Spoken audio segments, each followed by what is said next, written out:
It is 5:43. I am officially bringing the shutters up and opening the garage.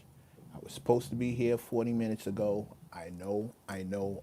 Shout out to everybody who has their alarm set. The normal time is 5 p.m.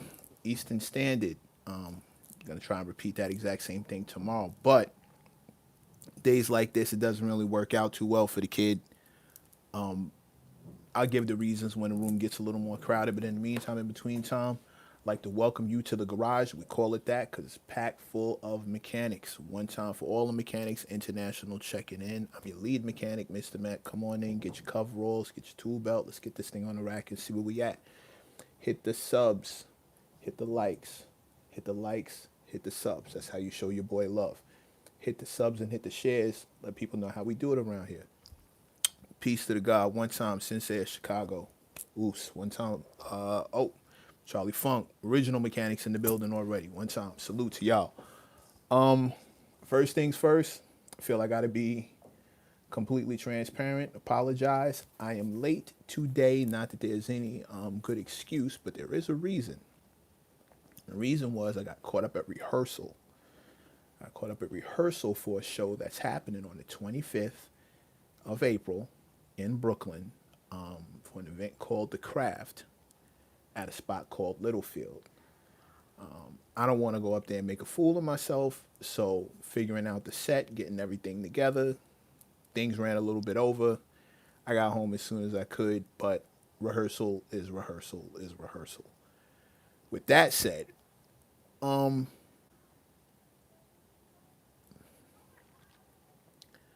hit the comments either on first of all, shout out to 7 p.m. in Brooklyn.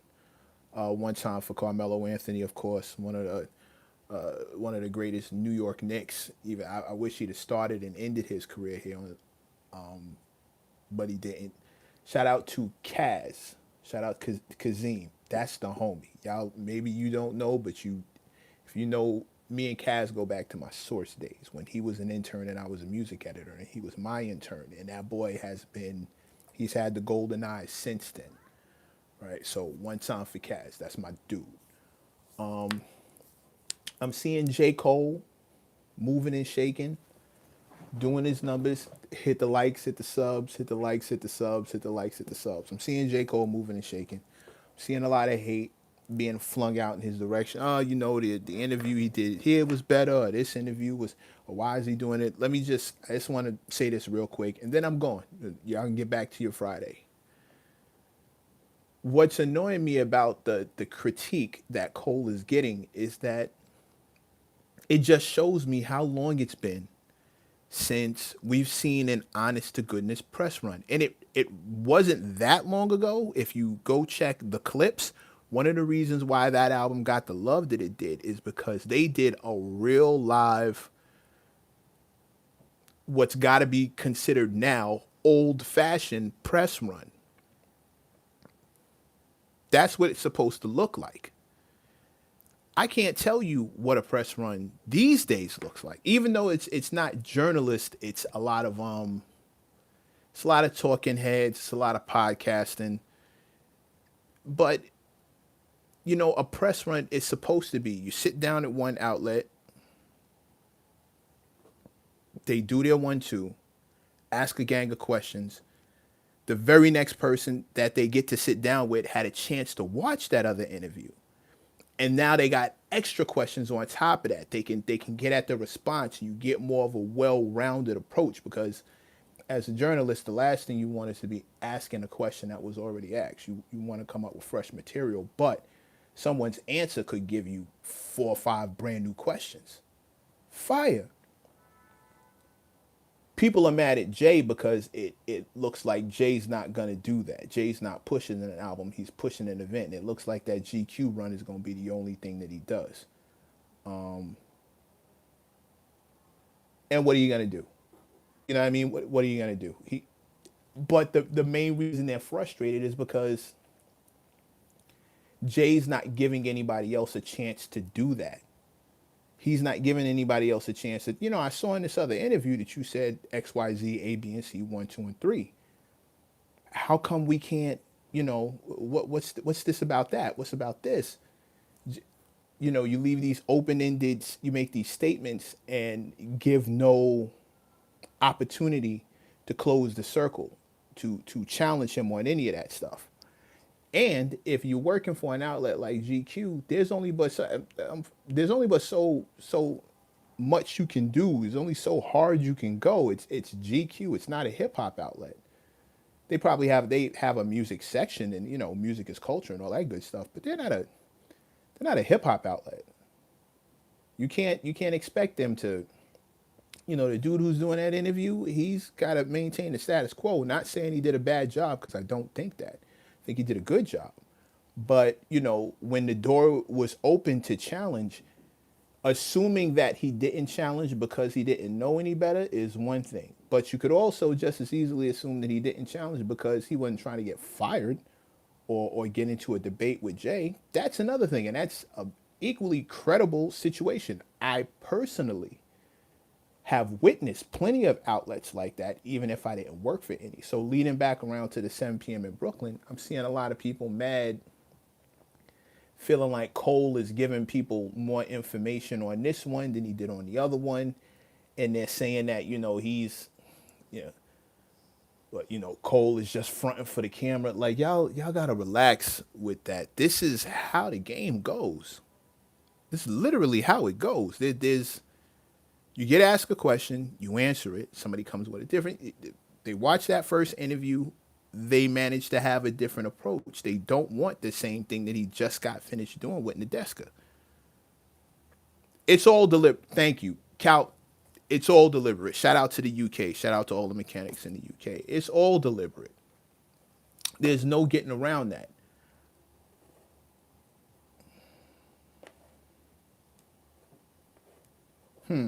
That's interesting. That was interesting. I just needed to check something real quick. Let me see. I'd like to know where this hating on Jay comes from, and maybe why he's keeping tight-lipped more than usual. Calvin, I can answer the first one. I can't really answer the second one. I'm not really sure about the second one, but I can answer the first one. It's super popular to hate the guy who wins too much. That's always what it's going to be. It's super popular to hate on the guy who wins too much. Think about every pay-per-view, almost every pay-per-view you've ever watched with somebody like Floyd Mayweather or somebody like Mike Tyson. They don't watch those pay-per-views to see Floyd win, unless you're a fan of winning.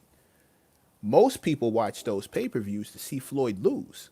When they hype up the fight, they speak on it in terms of this opponent, whoever this guy is, he's the guy who can beat. He's the guy who can dethrone the king. He can take down Floyd Mayweather. Same thing with Mike Tyson. This is the guy that can do it. That's how they build the fight. It's the exact same thing when it comes to hip hop. People get tired of seeing a guy win, even if dude has earned his spot on top of that mountain. People get sick of seeing one dude win all the time. So Jay is always going to amass hate. Kendrick's going to amass hate. Drake is going to amass hate. The reasons can be different. The reasons can be different. You might hate Drake, Kendrick, Cole because you can't stand their music. Even that seems like more too, and you don't understand why they're getting so much attention, which, that kind of bugs me out. Like, if you don't like the music, you're not checking for them.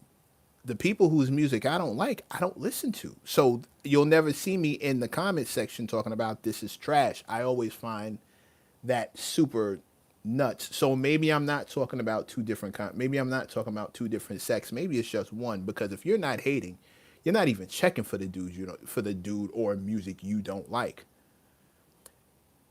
But when it comes to somebody like Jay, I love that I keep going back to his referencing his interview for this one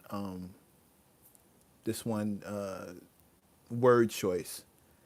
Jay is someone who takes up a lot of oxygen in the room, so you really can't avoid him. When he does something, it's hard to avoid. So, but even no, that's not. I take that back because even if I couldn't avoid it, I wouldn't go looking for it and then make comments behind somebody I don't like. Look at the goofy beavers in this comment section alone in this live. Look at the dudes who would look at the one dude who comes over here and hates every time. He's got a crown next to his name because he's one of my original followers. He can't not look at me. He can't not come over here. And it's just me. It's just little old me. He doesn't have to follow. He can completely uncheck and get out the paint and never have to see me again. He can't stand not being able to access and say something crazy to me, even when I ignore him. He'd never say it to my face. He has no desire to say anything like that to my face. He's strictly saying it for attention. He can't stand that somebody else fucks with me. That's what happens with people. And I'm not even on that. I'm nowhere near that level, but that's this. It's the same mentality. Multiply that guy by like 100,000 and there you go. It just feels like people are hating from all over the place. It's not accurate. Haters are just loud. That's part of the job. It's prerequisite. Comes with the position. Haters are just loud. They make more noise than anybody else. So you think there's a lot more of them, and you think the sentiment is way more popular than it actually is. People who are content with themselves and satisfied and centered, evolved human beings don't hate anybody. We just avoid the nonsense that we don't like.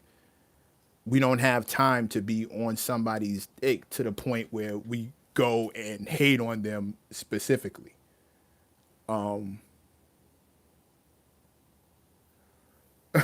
Hate watches are my favorite. Yeah, like they're amusing. They're amusing, but it's a study in psychology that you tell me you don't like J. Cole, but you go check his interview.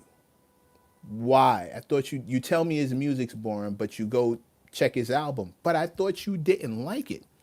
I thought you think he's got albums out. It's a big enough sample size to know whether or not you like a dude or not. You don't like Jay, but you went to go comment in the comment section of the interview he did. Why are you doing that? You don't like me, but you're over here every night I go live talking. I'll never understand the mentality of a hater. And most of the people who I attract, who I draw in, most people who are like-minded like me, we don't get it either because we're not wired that way. And we never will. Mechanics go where the good shit is and we compliment the fly shit. We see dope, we say it's dope. That one's sticking around. They're bored. Yeah, but go find you something to do. Like, this is how you get your entertainment. And I'm not saying you're wrong. But if this is how you get entertainment, there's something wrong with you. There's something wrong with you. Why does everything have to be hate? There's a such thing as constructive criticism, whereby, okay, let me answer that one. Michael Brown, let me answer you. I'll tell you why it has to be hate, why it's called hate. Because 9 times out of 10, there's nothing constructive about the criticism. Constructive criticism is what I get paid to do. It's what I get paid to give. But when it's just, this is trash, that's hate. And especially when it's consistent, when you consistently show up to tell somebody that you don't like, that's hate. Constructive criticism is not hate, but we've also allowed the what's the word I'm looking for? We've also made it popular. We've switched that around. We used to say, "Yo, I'm not hating. This is just constructive criticism." But now, you can't even criticize somebody without saying they're hating. Okay, you guys were right. But now there is nothing constructive about this criticism. It's just blind criticism. That's hate. That's hate. Why does it always have to be hate? I have no idea. I have no idea why these haters decide that. I have no idea why you run after somebody to tell them how much you dislike them. I don't get that. I don't know why you run after somebody to point it. out all the things you think they're doing wrong, or point out all the holes in their game. I don't understand that mentality. I'm not the person to answer that question. I've never been wired that way. If something was whack, I left it where it was and went to go find something dope. And then when I found something dope, I stuck around and I told people that this was dope. I've been on my expert opinion and had people ask me, name the whack journalist. I refused. You know why? Because I couldn't answer that question. I don't know who they are. I read one or two pieces. It was whack. I made it a point to it. And when I see that name at the bottom of the page, oh, right, this guy can't write. And I'm just out. I named all the dope journalists. I named all the people who I know do a fantastic job when it's time to sit down, interview, or write a piece. I named those guys. You asked me to name whack MCs. How would I know the name of a whack MC when I don't listen to whack MCs? I have no idea who they are. I'm not running around going after people who are whack. I'm looking at people who are dope. I disagree. I hate a lot of things. Listen,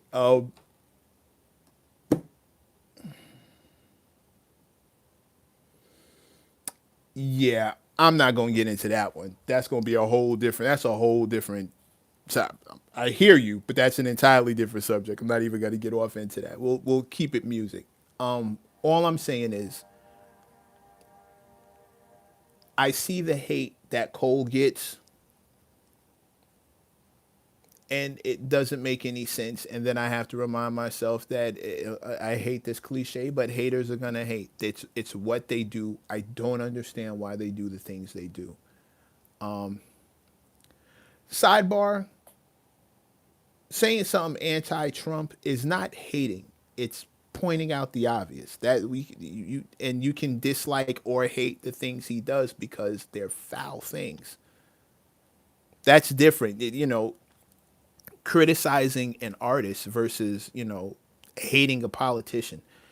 I it's definitely just see I'm already getting off on a tangent. Listen, I don't I'll never understand the mentality of a hater. I don't understand running behind someone to tell them that you don't like them. I don't get down like that. The things that I like, I promote. The things that I don't like, I ignore. And if I didn't like a certain person, I'm not going to their page to tell them that I don't like them. I don't think that's something they need. Why do they need to know? That's what's the point of that? That's something haters do. And I've never understood the mentality of a hater, even the ones that I got. I only got like two or three. I only got like a couple. Except for those two rappers who were in my comment section. I understand why. I understand why they hate their ass. They are ass. The two guys that I'm thinking about specifically, I can't tell you what their names are, but they are ass. Oh my God, they are ass. And if I was them, I'd be mad at me too. They are awful, awful, awful rappers. And the idea that I'm getting this attention or I'm getting any kind of attention over them, that they're I'm not special. They're mad at everybody. They're mad at anybody who's better than them, rap wise, and that's a lot of people. So I'm one. If they have a list of people that they hate, it looks like the Bible. Just putting that out there. It looks like the Bible.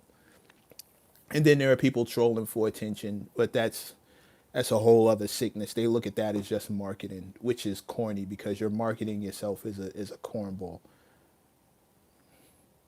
Anyway, yeah. Shout out to journalism. Shout out to real. Shout out to Carmelo Anthony for putting an honest to God journalist, a sports journalist, and a music entertainment journalist on his show to hold it down. He has a superstar perspective. He gets two different journalism perspectives. The shows that go dope, they add those things. You dig what I mean? Shout out to people who know what it is to really get the work done. And yeah, man. I'm gonna get out of here. I'll be back here tomorrow at 5 unless rehearsal runs over again. The show is in Brooklyn on the 25th of April. It's called Littlefield. The event is called The Craft. It was announced today that Beanie Siegel is headlining, so your boy is opening for Beanie Siegel. Graf is going to be there. Ty Phoenix is going to be there. DJ Spin is going to be there. It's going to be an amazing event. I'm just happy to be on the roster, which is why I'm rehearsing my ass off, because I ain't going to be, not me. I no, sir. No, sir. I refuse to be the dun on this lineup. Go check my IG. I just put the flyer up. I will see you guys tomorrow, God willing, 5 p.m. I'll be right back here going live again. I'm going to watch the rest of this 7 p.m. in Brooklyn J. Cole interview, digest it, and then I'm going to spin the block and come right back around. So head down into the comment section and let's chop it up. Let's have this conversation. The garage is now officially closed. Take off your coveralls, hang up your tool belt. Let's get this car off the rack, see where we at. Hit the likes, hit the subs. That's how you show your boy love. Hit the subs and hit the shares. Let people know how we do it around here. I'm getting better with these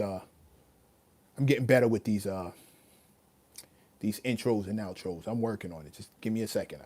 I promise it'll get better than that. The garage is now officially closed for the evening. God willing, I'll see y'all tomorrow. Be safe.